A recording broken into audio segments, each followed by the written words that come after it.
Assalamualaikum warahmatullahi wabarakatuh. Kami dari kelompok 1 yang beranggotakan saya sendiri, Anton Triwibowo, dengan NPM 0024 dan teman saya Muhammad Bintang Pradana 0071 yang akan mempresentasikan hukum perjanjian mata kuliah hukum bisnis. Untuk materi yang kita bahas pada kesempatan ini, yang pertama yaitu perjanjian dan perikatan, yang kedua pembedaan dan macam-macam perjanjian, yang ketiga asas-asas hukum perjanjian, yang nomor 4 syarat-syarat sahnya perjanjian, yang nomor 5 elemen dan unsur perjanjian, dan nomor 6 yaitu pelaksanaan perjanjian. Yang pertama yaitu perjanjian dan perikatan. Perjanjian dan perikatan yaitu pembuatan kitab undang-undang hukum perdata memberikan perumusan yang jelas tentang apa yang dimaksud dengan perjanjian, yaitu pada pasal 1313 kitab undang-undang hukum perdata, namun tidak ada penjelasan apa yang dimaksud dengan perikatan. Selain itu, kata verbintenis dan overcomes seringkali diterjemahkan dengan beberapa terjemahan yang tidak seragam. Ada yang menerjemahkan verbintenis menjadi perikatan, perutangan, bahkan perjanjian. Sementara itu ada pula sarjana hukum yang menerjemahkan overcomes menjadi persetujuan. Dan berikut beberapa pendapat sarjana hukum. Yang pertama yaitu Subekti dan Cisubio dalam bukunya Kitab Undang-Undang Hukum Perdata menerjemahkan dalam verbintenis menjadi perikatan dan kata overcomes diterjemahkan menjadi persetujuan. Yang kedua, oleh Oetrich yaitu dalam buku Pengantar dalam Hukum Indonesia menerjemahkan verbintenis menjadi perutangan dan overcomes diterjemahkan menjadi perjanjian. Yang ketiga, Ahmad Iksan dalam bukunya Hukum Perdata IB menggunakan verbintenis untuk perjanjian, overcomes untuk persetujuan. Jadi, dari beberapa pendapat di atas, untuk kata verbintenis dikenal 3 terjemahan, yaitu perikatan, perutangan, dan perjanjian. Sedangkan untuk kata overcomes terdapat 2 terjemahan, yaitu perjanjian dan persetujuan. Sebelum menggunakan suatu istilah, terlebih dahulu harus diketahui apa isi, makna, dan istilah tersebut. Jadi kalau kita berhadapan dengan istilah verbintenis dan overcomes, terlebih dahulu kita harus mengetahui pengertian apa yang tersimpul di dalam istilah tersebut. Verbintenis berasal dari kata verbidens yang artinya mengikat, jadi menunjukkan adanya ikatan atau hubungan. Hal ini sesuai dengan definisi dari perikatan, yaitu sebagai suatu hubungan hukum. Atas pertimbangan tersebut, maka selanjutnya kita menggunakan istilah verbintenis untuk diterjemahkan menjadi perikatan. Sedangkan overcomes berasal dari kata overcomen yang berarti setuju atau sepakat. Jadi overcomes mengandung arti kata sepakat. Hal ini tentunya sesuai dengan salah satu asas dari perjanjian, yaitu asas konsensualitas. Oleh karena itu, terjemahan dari overcomes harus dapat mencerminkan asas kata sepakat tersebut. Maka istilah overcomes lebih tepat diterjemahkan menjadi persetujuan. Selanjutnya yang kedua yaitu pengertian perjanjian menurut pasal 1313 Kitab Undang-Undang Hukum Perdata. Menurut ketentuan pasal ini, hukum perdata dirumuskan bahwa perjanjian atau persetujuan adalah suatu persetujuan adalah perbuatan dengan di mana satu orang atau lebih mengikatkan dirinya terhadap satu orang atau lebih. Dari isi ketentuan pasal 1313 Kitab Undang-Undang Hukum Perdata tersebut di atas dapat ditarik unsur-unsur perjanjian, yaitu yang pertama unsur perbuatan, yang kedua yaitu unsur satu orang atau lebih mengikatkan dirinya terhadap satu orang atau lebih. Rumusan perjanjian sebagaimana tersebut di atas menurut para sarjana hukum, diantaranya Subekti, mengandung kelemahan-kelemahan. Dan penjelasan tentang unsur perbuatan, yaitu kata perbuatan dalam definisi perjanjian tersebut mengandung kelemahan karena mempunyai makna yang terlalu luas, di mana kata perbuatan bisa mengandung arti yang pertama perbuatan atau tindakan hukum, yang kedua perbuatan manusia lain atau bukan tindakan hukum, yang ketiga yaitu wax or meaning, yang keempat yaitu on the word minutes. Dan unsur mengikat diri terhadap satu orang atau lebih, yaitu unsur ini dirasakan mengandung makna yang terlalu sempit karena Kalau kita cermati kata-kata mengikat dari diri terhadap satu orang lain atau lebih, maka akan timbul kesan adanya satu orang atau lebih yang tertarik kepada satu orang lainnya atau lebih, seolah-olah hanya satu pihak yang saja yang aktif mengikatkan dirinya, sedangkan yang pihak lainnya hanya pasif. Yang ketiga yaitu perjanjian dalam arti sempit dan arti luas. Yang pertama, perjanjian dalam arti sempit hanya mencakup perjanjian yang ditunjukkan kepada hubungan hukum dalam lapangan hukum karta kekayaan saja, sebagaimana yang diatur dalam buku 3 Kitab Undang-Undang Hukum Perdata. Dan adapun perjanjian dalam arti luas mencakup semua perjanjian yang menimbulkan akibat hukum sebagaimana yang kita kehendaki para pihak.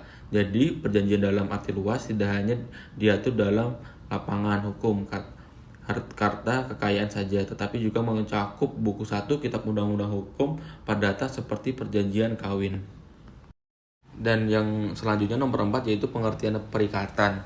Mengenai definisi dan perjanjian telah diatur di dalam pasal 13 Kitab Undang-Undang Hukum Perdata. Namun mengenai definisi dari perikatan tidak ditemukan satu pasal pun dari Kitab Undang-Undang Hukum Perdata yang memberikan definisinya.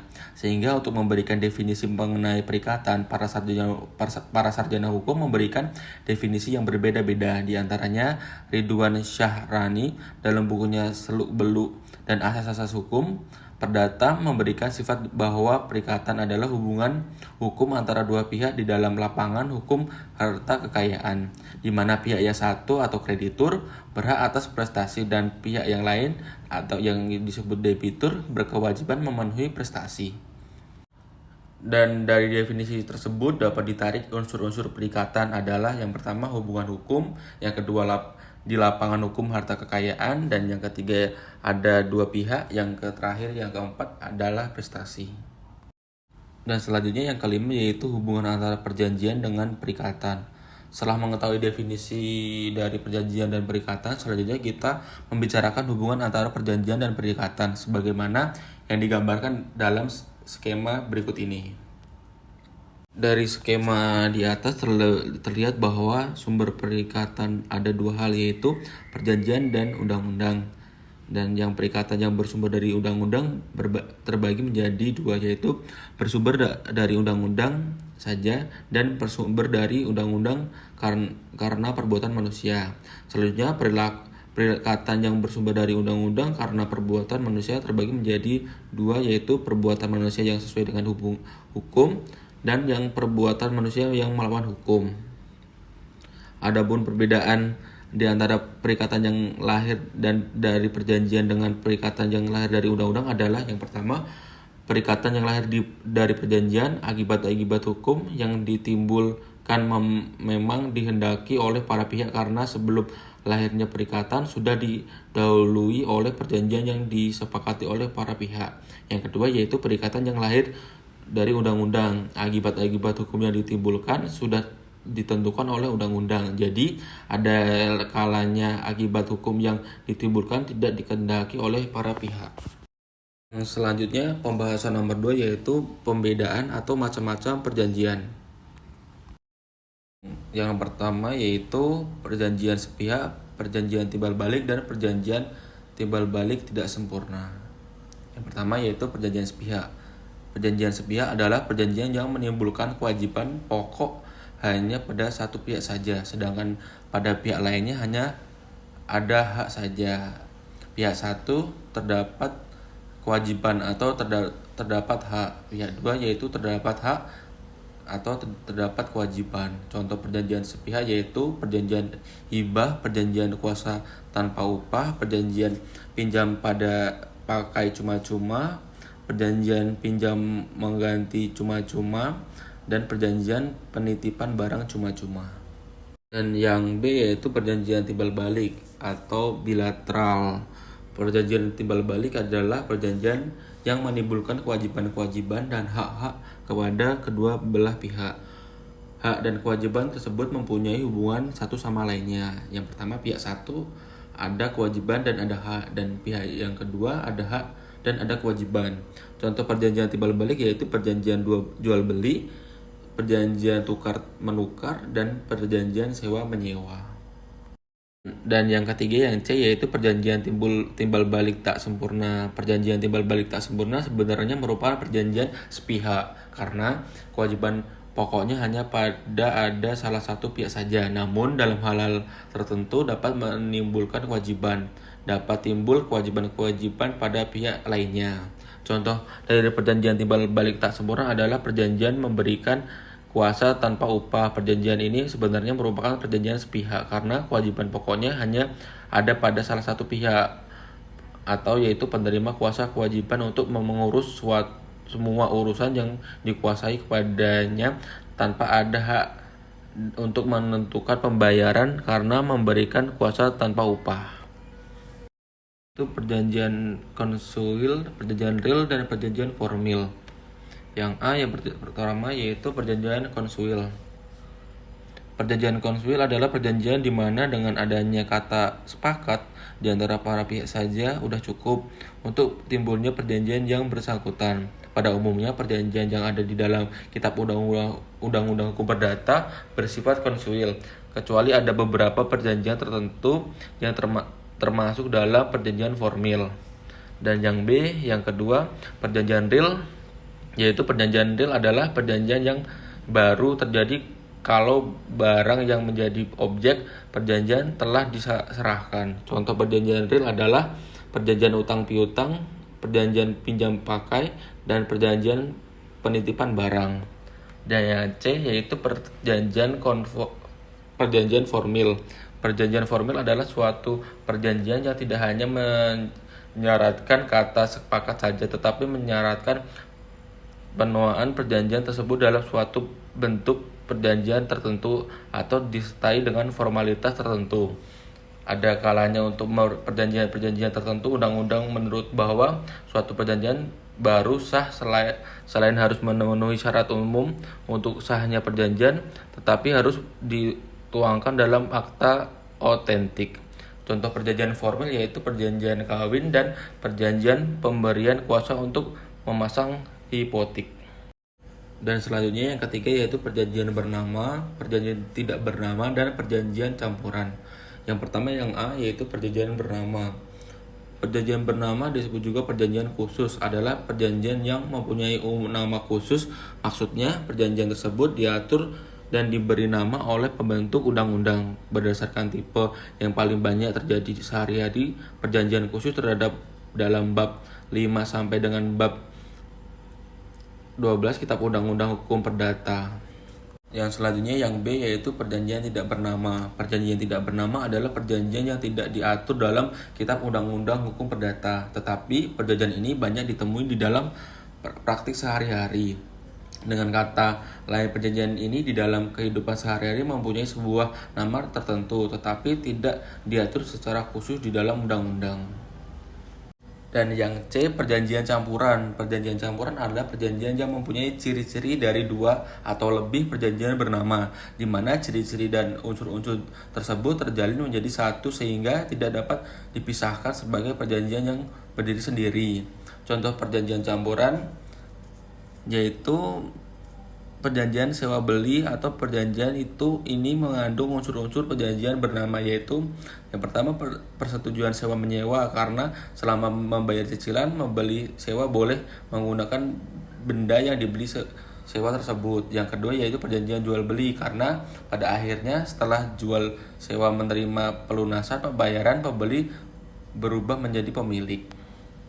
Dan selanjutnya yang keempat yaitu perjanjian liberator, perjanjian obligator, dan perjanjian kehendak. Yang pertama yaitu perjanjian liberator. Perjanjian liberator adalah perjanjian di mana para pihak membebaskan diri dari kewajiban yang ada. Jadi perjanjian liberator merupakan perjanjian yang menghapuskan perikatan. Contoh perjanjian liberator adalah perjanjian membebaskan hutang sebagai yang diatur dalam pasal 1438 Kitab Undang-Undang Hukum Perdata.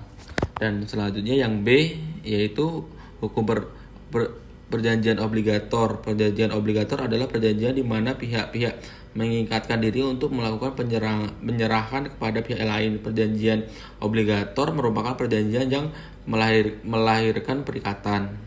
Ketiga yang C yaitu perjanjian kehendak. Perjanjian kehendak adalah perjanjian yang dimaksudkan untuk mengoperkan atau mengalihkan hal milik atas benda. Di samping mengalihkan juga menimbulkan, mengubah atau menghapus hak-hak kehendakan.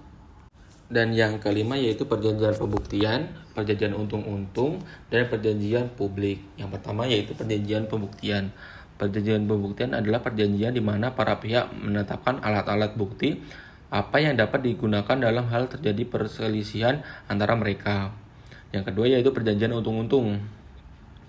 Perjanjian untung-untungan adalah perjanjian yang objeknya ditentukan kemudian, misalnya perjanjian asuransi. Yang ke-C yaitu perjanjian publik. Perjanjian publik adalah perjanjian yang sebagai atau seluruhnya dikuasai oleh hukum publik karena salah satunya pihak yang bertindak adalah pemerintah dan pihak lainnya adalah pihak swasta. Di antara keduanya terdapat hubungan atasan dengan bawahan. Jadi tidak berada dalam kedudukan yang sama. Misalnya perjanjian ikatan dinas. Selanjutnya pembahasan nomor 3 yaitu asas-asas dalam hukum perjanjian.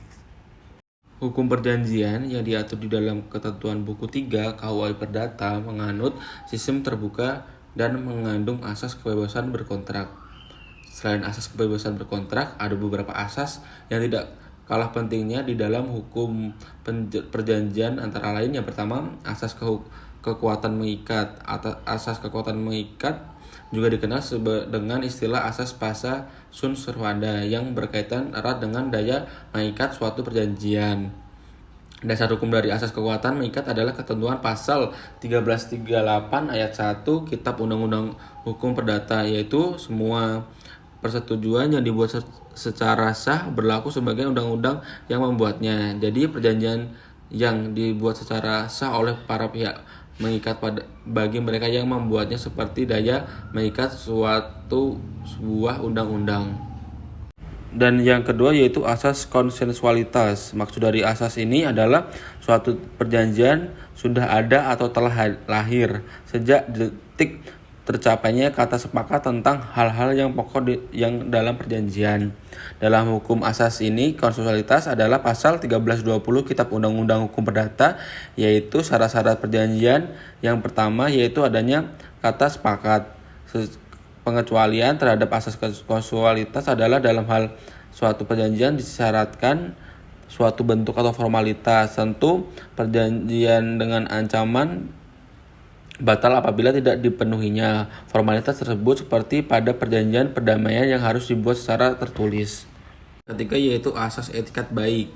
Dasar hukum dari adanya asas etikat baik adalah ketentuan pasal 1338 ayat 3 KUHP Perdata, yaitu perjanjian-perjanjian harus dilaksanakan dengan etikat baik. Etikat baik berarti bahwa kedua belah pihak dalam perjanjian harus berlaku yang sama satu terhadap yang lain, seperti patut saja di antara orang-orang sopan tanpa tipu daya, tanpa tipu muslihat, tanpa akal-akalan, tanpa mengganggu pihak lainnya, tidak dengan melibatkan kepentingan sendiri saja, tetapi juga dengan melibatkan kepentingan pihak lain.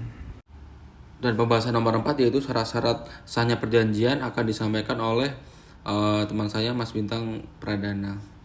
Saya akan melanjutkan presentasi dari Mas Anton. Subbab selanjutnya yang keempat adalah syarat-syarat sahnya perjanjian atau Bestanbarheid. Bestanbarheid tidak diterjemahkan menjadi syarat untuk adanya perjanjian, tetapi diterjemahkan menjadi syarat sahnya perjanjian. Hal ini dikarenakan ada kalanya walaupun perjanjian tidak memenuhi salah satu syarat, tetapi perjanjian tersebut tetap dianggap ada selama perjanjian tersebut tidak dibatalkan. Syarat-syarat sahnya perjanjian diatur dalam pasal 1320 Kitab Undang-Undang Hukum Perdata, yaitu ada 4 syarat. Yang pertama, sepakat mereka yang mengikat dirinya. Yang kedua, kecakapan untuk membuat suatu perjanjian. Yang ketiga, suatu hal tertentu. Yang keempat, kausa atau suatu sebab yang halal. Syarat sepakat mereka yang mengikat dirinya dan syarat kecakapan untuk membuat suatu perjanjian dinamakan syarat subjektif. karena mengenai orang-orangnya atau subjek yang melakukan perjanjian. Apabila syarat subjektif ini tidak dipenuhi, maka akibatnya perjanjian tersebut dapat dibatalkan. Pihak yang dapat meminta supaya perjanjian dibatalkan adalah pihak yang memberikan sepakatnya secara tidak bebas atau pihak yang tidak cakap. Jadi, perjanjian yang dibuat dengan tidak mematuhi syarat subjektif, perjanjian tersebut tetap mengikat selama tidak dibatalkan oleh hakim atas permintaan pihak yang berhak mengajukan pembatalan. Terhadap perjanjian yang tidak memenuhi syarat subjektif, maka perjanjian tersebut dapat dimintakan pembatalan atau cancelling. Hak meminta pembatalan hanya ada pada salah satu pihak saja, yaitu pihak yang tidak cakap dan pihak yang tidak bebas dalam memberikan kesepakatannya. Pengajuan pembatalan perjanjian karena tidak memenuhi syarat subjektif menurut ketentuan pasal 1454 Kitab Undang-Undang Hukum Perdata dibatasi waktunya selama 5 tahun. Dihitung mulai berlaku dalam hal ketidakcakapan salah satu pihak. Maka sejak orang tersebut cakap menurut hukum, dalam hal paksaan dihitung sejak paksaan tersebut telah berhenti. Dalam hal kekhilafan atau penipuan, maka dihitung sejak hari diketahuinya kekhilafan atau penipuan tersebut. Berikut ini akan dijelaskan satu persatu mengenai syarat-syarat sahnya perjanjian. Ada 4 syarat sahnya perjanjian. Yang pertama ada sepakat atau tosteming. Yang kedua kecakapan. Yang ketiga suatu hal tertentu. Yang keempat sebab kausa yang halal. Untuk yang pertama sepakat, ada 4 unsur. Yang pertama adanya kehendak atau keinginan yang ada dalam sanubari para pihak dan pernyataan kehendak. Yang kedua, pernyataan kehendak ditujukan kepada pihak lain. Yang ketiga, pernyataan kehendak tersebut dimengerti dan diterima oleh pihak lain. Yang keempat, ditujukan kepada akibat hukum yang diharapkan timbul dari tindakan tersebut. Yang kedua, kecakapan. Menurut ketentuan pasal 1330 Kitab Undang-Undang Hukum Perdata, orang yang tidak cakap untuk membuat perjanjian adalah yang pertama, orang-orang yang belum dewasa. Yang kedua, mereka yang ditaruh di bawah pengampuan. Yang ketiga, orang-orang yang oleh undang-undang dilarang untuk melakukan perbuatan tertentu. Dan orang yang boleh melakukan perjanjian secara argumentum a contrario, ketentuan pasal 1330 Kitab Undang-Undang Hukum Perdata adalah orang yang telah dewasa, orang yang tidak ditaruh di bawah pengampuan, dan yang ketiga orang yang oleh undang-undang tidak dilarang untuk melakukan perbuatan tertentu. Untuk orang ukuran dewasa, menurut Kitab Undang-Undang Hukum Perdata, dewasa adalah telah berusia 21 tahun atau sudah menikah. Dan orang yang ditaruh di bawah pengampuan yaitu yang pertama adalah orang gila, dungu atau mata gelap. Yang kedua adalah orang yang lemah, akal atau idiot. Yang ketiga adalah pemboros. Dan orang-orang yang oleh undang-undang dilarang untuk melakukan perbuatan tertentu yaitu yang pertama adalah suami istri, dilarang melakukan transaksi jual beli di antara mereka. Yang kedua, hakim, jaksa, panitera, advokat, jurusita, notaris dilarang mengoper hak dan tagihan yang sedang disengketakan dalam wilayah hukum, di mana mereka sedang melakukan pekerjaan. Yang ketiga adalah pejabat umum, baik sendiri maupun melalui perantara, dilarang untuk membeli benda-benda yang dijual dengan perantara atau di hadapannya. Yang keempat, penerima. Kuasa dilarang membeli barang-barang untuk mana ia dikuasakan untuk menjualnya. Lalu syarat yang ketiga adalah suatu hal tertentu. Suatu hal tertentu adalah suatu objek perjanjian atau merupakan prestasi perjanjian. Prestasi ini dalam pasal 1332 sampai 1334 Kitab Undang-Undang Hukum Perdata berupa Yang pertama, memberikan sesuatu. Yang kedua, berbuat sesuatu. Yang ketiga, tidak berbuat sesuatu.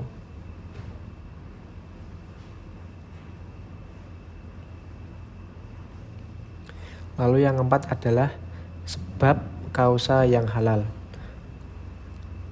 Suatu perjanjian, kausa suatu perjanjian adalah alasan penggerak yang menjadi dasar dari kesediaan debitur untuk menerima keterkaitannya atau untuk memenuhi isi prestasi dari perjanjian. Tetapi tidak semua alasan penggerak digolongkan sebagai kausa, melainkan hanya daya penggerak yang langsung saja dianggap sebagai kausa, sedangkan yang lain, faktor-faktor yang jauh, dianggap sebagai motif. Lalu subbab yang kelima adalah elemen dan unsur perjanjian. Yang pertama, elemen atau isi perjanjian. Pasal 1339 Kitab Undang-Undang Hukum Perdata menyatakan bahwa perjanjian-perjanjian tidak hanya mengikat untuk hal-hal yang dengan tegas menyatakan di dalamnya, tetapi juga untuk segala sesuatu yang menurut sifat persetujuan diharuskan oleh kepatutan, kebiasaan, atau undang-undang. Berdasarkan ketentuan pasal 1339 Kitab Undang-Undang Hukum Perdata tersebut, maka elemen-elemen yang mengikat para pihak dalam suatu perjanjian adalah: yang pertama, isi perjanjian yang secara dinyatakan di dalam perjanjian. Yang kedua, kepatutan. Yang ketiga, kebiasaan. Yang keempat, undang-undang. Lalu untuk unsur atau bagian perjanjian, kita harus membedakan antara elemen isi perjanjian dengan bagian unsur perjanjian. Bagian unsur perjanjian dibedakan menjadi unsur esensialia, unsur naturalia, dan unsur accidentalia. Unsur esensialia merupakan unsur yang mutlak harus ada dalam suatu perjanjian. Tanpa adanya unsur ini, perjanjian tidak mungkin ada. Dengan kata lain, merupakan unsur yang menentukan atau menyebabkan perjanjian, seperti persetujuan para pihak dan objek perjanjian. Lalu yang kedua, unsur naturalia.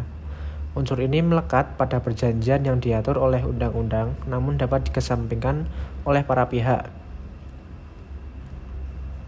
Ini tentang kewajiban penjual untuk menanggung biaya penyerahan barang. Yang ketiga adalah unsur accidentalia.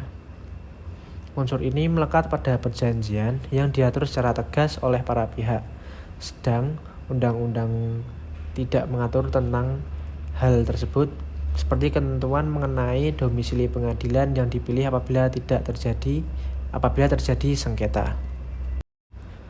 Selanjutnya, subbab ke-6 yaitu pelaksanaan perjanjian. Melaksanakan perjanjian. Pelaksanaan perjanjian adalah aspek yang amat penting dalam perjanjian. Bahkan dapat dikatakan pelaksanaan perjanjian inilah yang merupakan tujuan-tujuan orang-orang yang mengadakan perjanjian. Karena dengan pelaksanaan perjanjian tersebut, pihak-pihak yang membuat perjanjian akan dapat memenuhi kewajibannya. Perjanjian, kalau dilihat dari wujudnya, merupakan rangkaian kata-kata yang mengandung janji-janji atas kesanggupan-kesanggupan yang diucapkan atau dituangkan dalam bentuk tulisan oleh pihak yang membuat perjanjian. Dalam perjanjian tercantum hak-hak dan kewajiban-kewajiban dari pihak yang membuatnya. Melaksanakan perjanjian berarti melaksanakan sebagaimana mestinya apa yang merupakan kewajiban terhadap siapa perjanjian tersebut dibuat. Dengan kata lain, melaksanakan perjanjian adalah merealisasikan apa yang sudah disepakati dalam perjanjian tersebut. Apabila perjanjian tersebut merupakan perjanjian sepihak, maka kewajiban untuk melaksanakan perjanjian tersebut hanya ada pada salah satu pihak saja, sedangkan pihak yang lainnya hanya mempunyai hak. Tapi pada perjanjian timbal balik, kewajiban untuk melaksanakan perjanjian tersebut ada pada kedua belah pihak, sehingga keduanya secara timbal balik masing-masing mempunyai hak dan kewajiban yang saling berhadapan satu sama lainnya. Sebagai contoh, dalam perjanjian jual beli, maka pelaksanaan perjanjian tersebut adalah yang pertama, penjual menyerahkan barang yang dijualnya kepada pembeli, dan pembeli menyerahkan uang harga pembelian barang kepada penjual. Lalu selanjutnya saya akan menjelaskan mengenai real eksekusi dan parate eksekusi. Real eksekusi.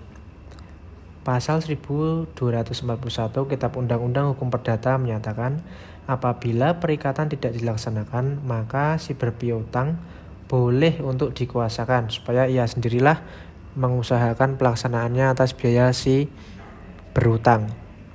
Adapun yang dimaksud dengan real eksekusi adalah bahwa kreditur dapat mewujudkan sendiri prestasi yang dijanjikan dengan biaya dari debitur berdasarkan kuasa yang diberikan oleh hakim apabila debitur enggan melaksanakan prestasi tersebut.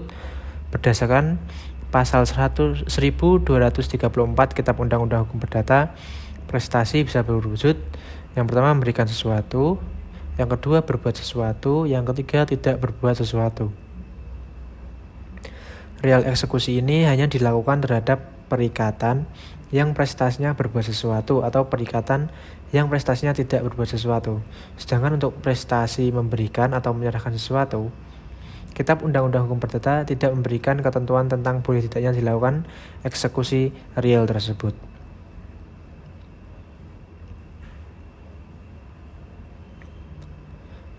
Lalu yang kedua ada parate eksekusi.